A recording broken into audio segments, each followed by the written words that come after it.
Hey everyone, it's Sekaar, and today I wanted to go over my MagDK build that I've been running lately for update 40. I think that this build is really an all-in-one kind of build. It's really tanky, it's got some really nice damage, the recovery is really nice so you don't feel like you're struggling from ultimate to ultimate, and overall, I just really feel like the build is super solid. And I know I say that on all my builds. I mean, that's because I test all my builds, and every one that works, I put on my YouTube, so that's why I always say it. The ones that don't work, well, you don't really see them come up on here.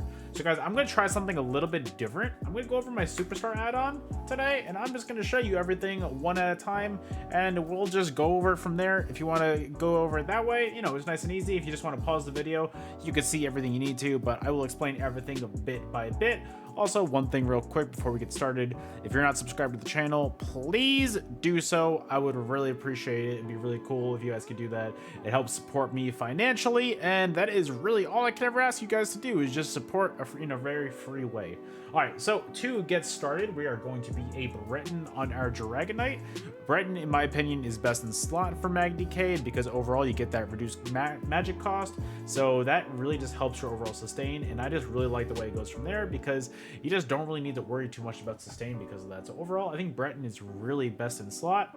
Our attributes are going to be 22 points into magic and 42 points into health. That gives a max magic pool of 20.1k, a max health pool of 32.7k, and a max stam pool of 15.3k.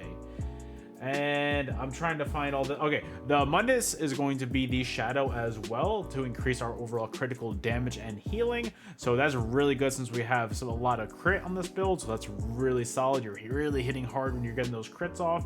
And also we're going to be Vampire Stage 3 because Vampire Stage 3 gives us that Undeath passive. And Undeath makes it so that the less health we have, the less damage we take. So it makes you really, really tanky.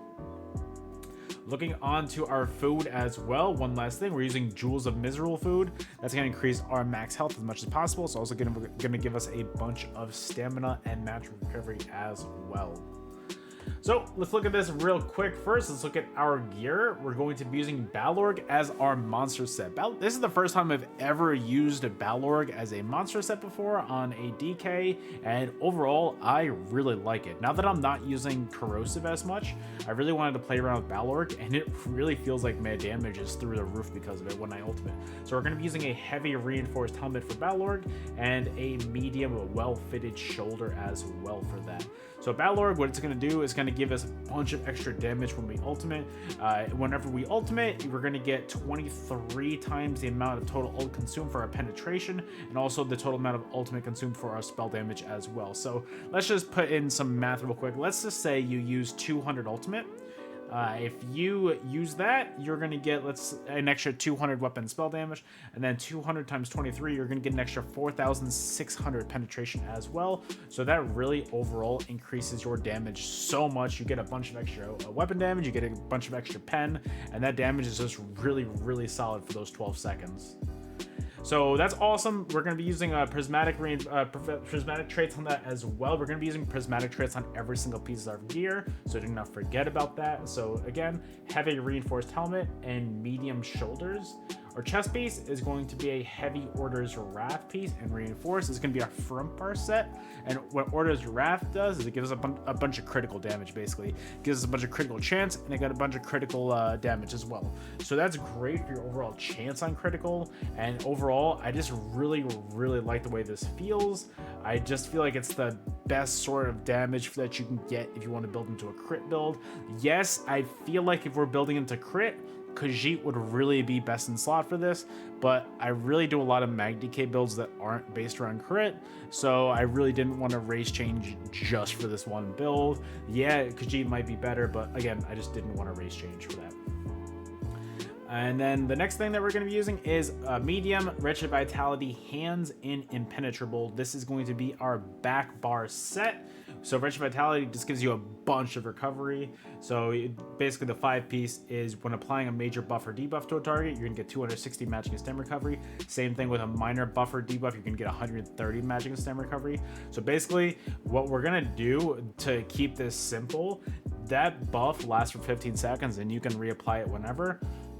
Race Against Time activates both conditions of Wretched Vitality. You get the Major Expedition and the Minor Force.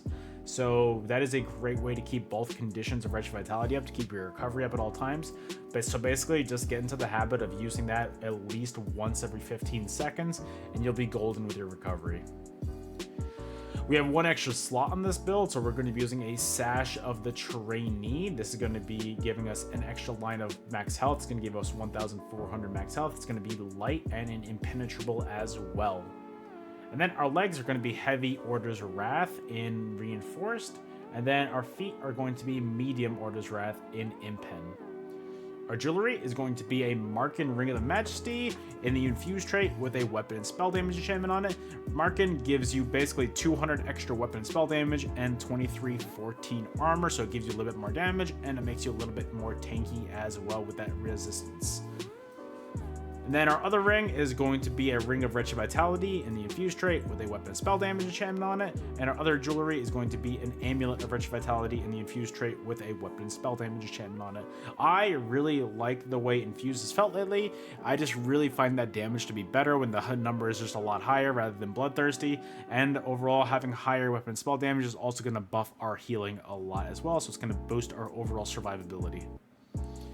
Our front bar is going to be Maces of the Order's Wrath. Our main hand is going to be Nirnhoned with a poison damage enchantment on it. Wait, why do I have a poison? Oh, I can increase my damage. I don't even need a poison damage enchantment on it. We'll go over that later. Honestly, switch to a shock damage enchantment on that. Make it Nirnhoned with a shock damage enchantment on it. And our offhand is going to be Sharpened. And honestly, put like a frost damage enchantment on that. That'd be solid. Hell yeah. Sorry. So maces are going to increase our overall penetration, so that really helps our overall build when it comes to our damage on our enemies. And then our back bar is going to be an Ice Staff of Wretched Vitality in the defending trait with an increased weapon and spell damage enchantment on it. Our skills are going to be Molten Whip as our main source of damage on this build. Make sure you use it as a 3-stack combo. So if you read that third paragraph right there, whenever you activate a different Ardent Flame ability while in combat, you're going to gain a stack of Seething Fury. So that's going to increase the damage of your next Molten Whip by 20%, and you get 3 stacks max. And so what that does basically is it makes your 3-stack whips hit really, really hard. So you increase that damage by 60%, so that's huge. Your other 2 Ardent Flame abilities on your front bar are going to be Flames of Oblivion and Noxious Breath, but I'll get to those in a second. Just thought I'd let you guys know. That way you apply them while you're in combat before you apply your Molten Whip, and it's an easy GG. And then Shattering Rocks is going to be our main CC on this build. This is going to lock your enemies into place and just stun them. And they also take a little bit of damage as well. And then on top of that, you're going to get healed for when they break free as well. So that's a great source of healing. It's also a great CC. And overall, it's just a great way to just lock down your enemies. And then Flames of Oblivion, this is a nice sort of kind of sustained damage that you can keep on your build. Also, by having this slotted, you're going to get Major Prophecy and Major Savagery, so it's going to increase your weapon and spell critical by 2,600, and that'll be on both bars nowadays, I believe. I think that was the most recent buff, so it's really cool for your overall critical healing as well when you're on your back bar. That really helps a lot. Make sure you have this on, because with this and also Order's Wrath, you're going to get a lot of critical chance as well. And then don't forget, that's also a stack of Seething Fury that you can get from Molten Whip.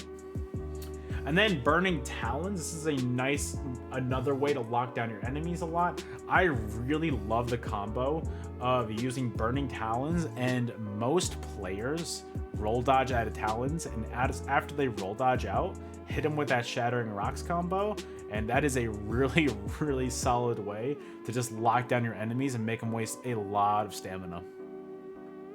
And then also, it leaves a nice little bit of damage to start with. It's nice AoE damage. Also, it can be roll dodge, so that's really cool as well. And on top of that, you get a nice little 5-second dot afterwards too. So I mean, look, that's any sort of extra damage. I'll take it all. And then Noxious Breath, this is, remember, this is another stack of Seething Fury for Molten Whip. Also on top of that, you're going to get Major Breach on your enemies, so it's going to reduce their physical and spell resistance by 6k. And on top of that, you do a nice little bit of upfront damage and a nice little dot pressure as well. Also, that's going to apply the poison status effect to your enemies as well, so that's why we kind of changed up the main hand on our Mace of Order's Wrath. So you don't really need that much. So change that around because we're already using Noxious. It's a great source of damage, and on top of that, it kind of becomes a spammable in a way while you stack up your Molten Whip procs. And then Ferocious Leap, this is going to be your main ultimate on this build. I use the other ultimate a bit, but this is really a great source of damage. This is some nice burst damage. Basically, the way you line it up, in my opinion, is you make sure your Flames of Oblivion is out. You hit your Noxious Breath on your enemy, so you've got a Major Breach on your enemy.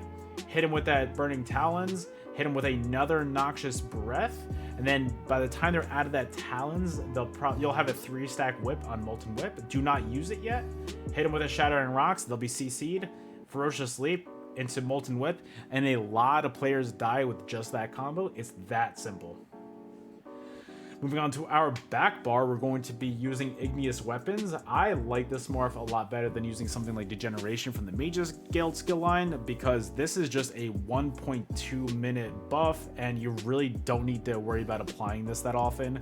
It's one of those skills that you can activate and then forget about for a long time. You can just worry about that a little bit later, but overall, I really like this. I really prefer this over any other source of Major Brutality or Sorcery that we can get.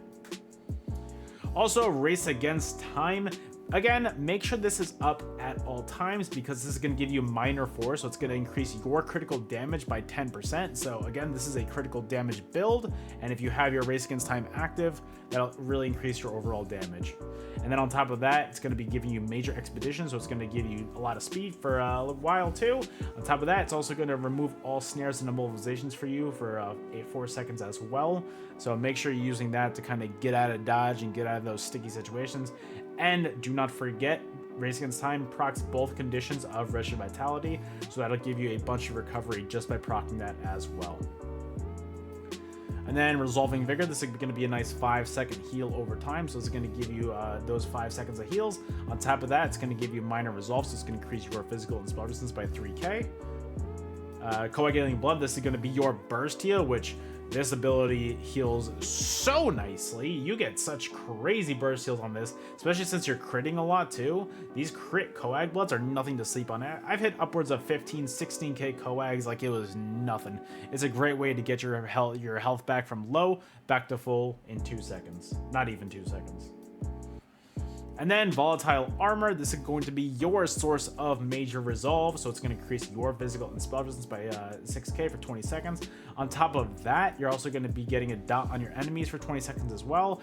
And honestly, the damage isn't really that high on that dot, but I'll take any sort of extra damage that I can get on this build. It is great for just kind of getting that little bit of extra sustained damage in. It's really not too much, but at the end of the day, this is a critical damage. So a critical bit of damage that is low is still a little bit of damage, and I will take anything I can get.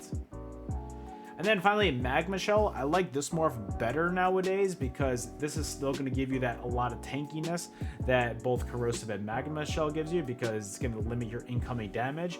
But unlike Corrosive, it's not going to make you do a lot of damage. But, I mean, you don't really need to do that. It's really just going to make you super tanky and make you just live a little bit longer. So that's it for our skills, that's it for our gear. We went over all the attributes. So the last thing we need to go over real quick is just our champion points. So our blue slotables are going to be Focus Mending, Ironclad, Fighting Finesse, and Untamed Aggression. Our red slotables are going to be Survival Instincts, Sustained by Suffering, Pain's Refuge, and Celerity. And our green tree, Rationer, Gifted Rider, Liquid Efficiency, Seed's Blessing, but also in the green tree as well, do not forget about using Breakfall right here. Breakfall is huge for your overall damage sustain.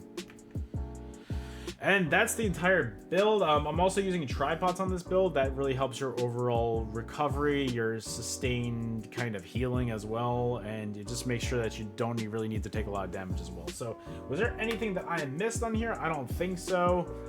If there was, I apologize, but I think that that's mostly it. That is the first time I've ever done an entire build video with just the Superstar add-on. Let me know if you guys like this kind of format better. I wanted to try something a little bit different. That way, you know, it kind of helps everybody. If you wanted to hear the information with it, you know, you can stick around and watch it. If you're only the kind of person that just watches just to see, you know, what I'm running, I feel like this works really well too. So guys, let me know what you guys think. If you guys prefer this method, cool. If not, let me know. I would love to hear about all the opinions in the comments below. I'm always down to hear what you guys have to say. I really appreciate it, guys. Thank you so much. We're gonna have some footage for this build to let you guys know that it works in combat, and a few last announcements if you guys want. I have a TikTok channel which I have been trying to post on as often as I can. It really hasn't been too often, but I still would really appreciate any and all followers on there. The link will be in the description. Also, the link to my Instagram that I've been really trying to be more active on lately as well. That will be in the link as well. If you guys want to go follow me on Instagram, my username is Sekaar TV. Literally, just bring that up on your phone right now. Pause the video. Go follow me right now. I would highly appreciate taking 2 seconds out of your day. Go follow me on all these channels. It's a really great way to help support your favorite content creators for free. That's really all I ever asked for, so that'd be awesome if you guys could do that. Thank you guys so much for watching. I really appreciate you guys staying until the end, and I will see you guys on the next video. Later.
Knock.